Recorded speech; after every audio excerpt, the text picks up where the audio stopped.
know what you're doing. So here you go. Here's something to help you know what you're doing. I've got the bolt screws out already, okay? So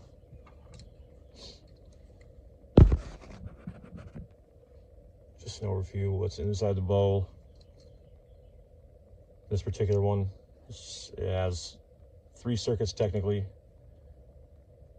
This is your main jet. This is your pilot jet.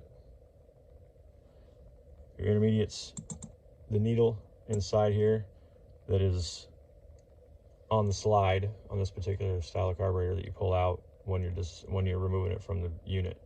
So the slide and the needle stay intact on the quad. If you've gotten this far, you've seen it already, you know what I mean. The needle is the middle jet. It gives you the transfer between idle. Okay, so again, this is the main jet, and it's always screwed into the emulsion tube in the middle of the carburetor. And the pilot jet's the smallest one. Now, one thing you almost always, if there's any kind of crud in this bowl and it's a 4-stroke, that pilot jet is almost always going to be plugged. Always. The hole in this thing is so teeny, there's no way that I can make it so that you can see.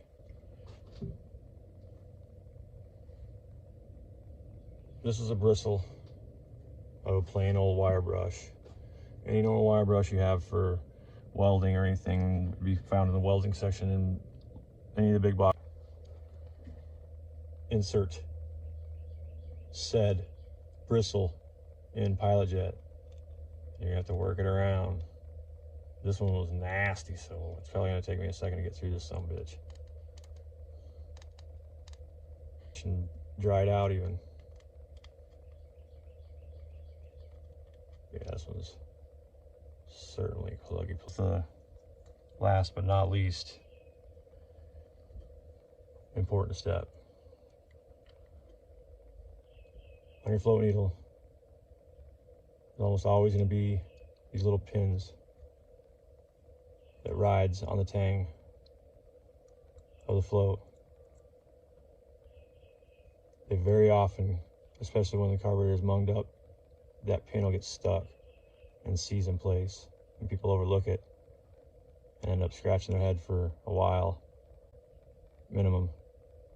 It's just easy to take a second, push on that pin, make sure it's got good action, no resistance. It should be nice and easy and light. At least it should go up and down, for crying out loud. If it's not moving, the needle's probably effed and you gotta replace it.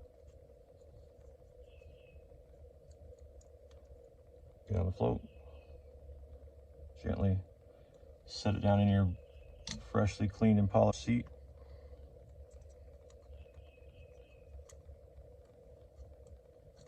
Your pivot pin.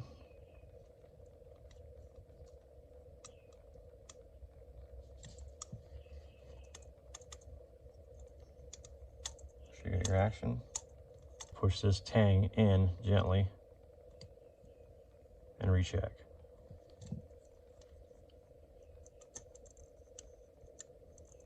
So a little more. This was way off. That's probably why this one was given up on a long time ago.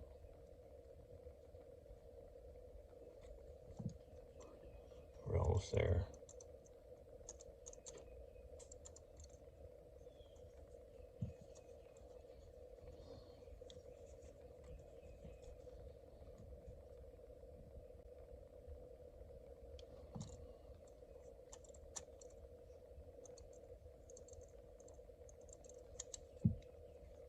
One more try. Now we probably got it. Yep, I don't know if you can see that. I'm going to know when I'm editing this, but right as it touches it, that's almost always the way to static set a float. But right as the float tang actually begins to engage the little plunger I was talking about on the needle, you want that to be to where the lines on the float or the float assembly itself or the tangs, like right here on the back, are level with the base of the carburetor, just as it's touching it. just right as it touches that needle top. You want that to be flush. I got to go up a little bit. All the teeny little holes in the emulsion tube, those ones there, they go all the way up the side of it. Yes, this is important. They wouldn't drill tiny minuscule little holes in a little piece of brass if it wasn't important. All of it is important. Here you get the float, the needle. Usually when a carb's this bad, the needle it can basically become one with the seat, and it's a real pain in the ass to get out, and you always destroy it to get it out. So be prepared to replace that. They usually come with a gasket kit. Now another thing, when a car's been sitting way too long, especially if there's been fuel in the bowl, you'll pull that bowl off and that gasket will basically grow a decade, and like this one, and it's a completely crusty ass carb, and the parts are unobtainable because it's an obsolete Chinese piece of shit. So keep that in mind at all times. Next is something that is almost always overlooked by anybody who doesn't do this professionally, and that would be the idle fuel air mixture screw. On this particular carburetor, it is an air fuel mixture screw. The way you can tell is that if it's on which side of the carburetor it's on. This carburetor, of course, this side goes to the motor, this side goes to the airbox. If the air fuel mixture screw is closer to the airbox, it is an air fuel mixture screw. If it's closer to the engine, the cylinder, it's a fuel mixture screw. Most of the time, they are a fuel air mixture screw, not an air fuel mixture screw. They're mostly on the fuel side. This one, it's not uncommon, but this one, a rarity, is on the air side, so it is an air fuel screw. The differences in the screw I'll tell you in a minute, but there's a little brass plug that covers it, makes it tamper-proof. All car manufacturers do this, even the cheap Chinese ones. So I don't recommend taking any kind of automatic punch or a regular punch to peen the center on these. They're just a brass plug, and a lot of times if you peen them, it'll shove it all the way in against the screw, and then when you drill through it, you're hitting the screw. So it's brass, it's soft. You're supposed to go slow with your drill anyway. Just start real slow, get you a divot, and drill it, and you want to be paying attention because it's going to go through there, and you don't want your weight on that thing. You don't need your weight on it. It's brass. It'll walk itself down through it. Just wait for the moment when it breaks through and stop immediately. You don't want to gouge up your screws, and you won't be able to get it out, especially if it's super dirty and it's a little bit stuck in there, which does happen. So once you get your hole and your brass plug with your drill bit, of course it is not too big, that you slowly drilled in there so you don't break the car body or gouge up the screw and ruin it. You take an applicable something that fits with threads that, again, you're not going to have to completely crank that down, because if you do, you're risking breaking this boss right here, and then your carburetor is junk. You just want to get something just big enough to catch that brass with the threads. Give a little bit of oomph down there just so you know that it's grabbed, and you carefully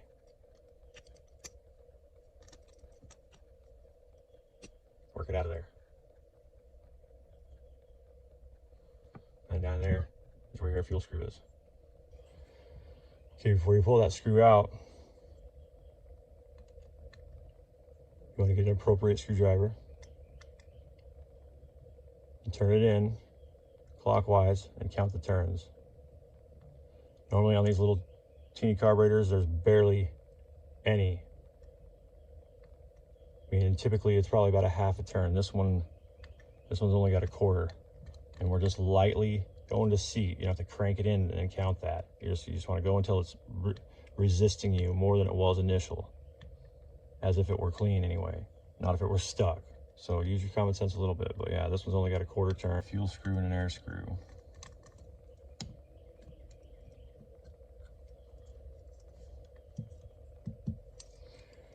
Air screw is usually just going to be, actually always, an air screw is always just going to be a spring and a screw.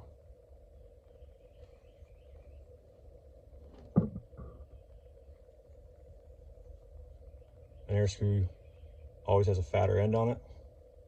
The needle is not as pronounced, nor is it as delicate.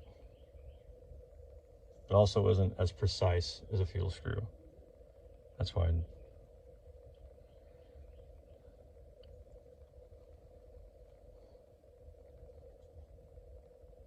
See how the tips of the needles are much more pronounced and precisely ground.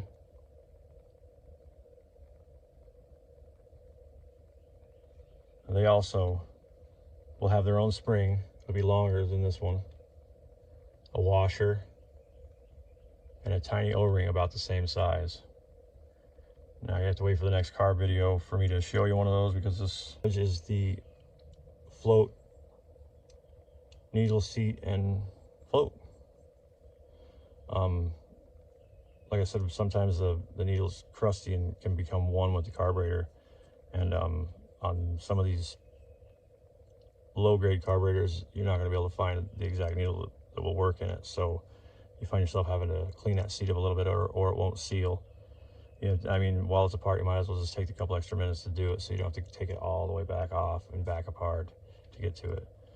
That's another little trick I learned from one of the old boys, throughout the years. A little bit of stainless steel polish or any kind of light cutting compound, a cleaner wax or something like that will work if that's all you got, on a Q-tip, and just gently by hand down the seat and spin it around.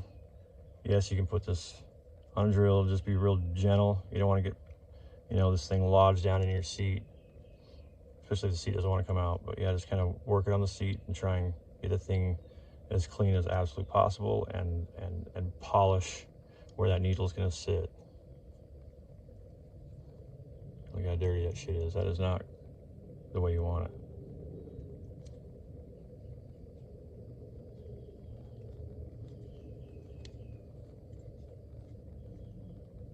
Just clean it up nice though.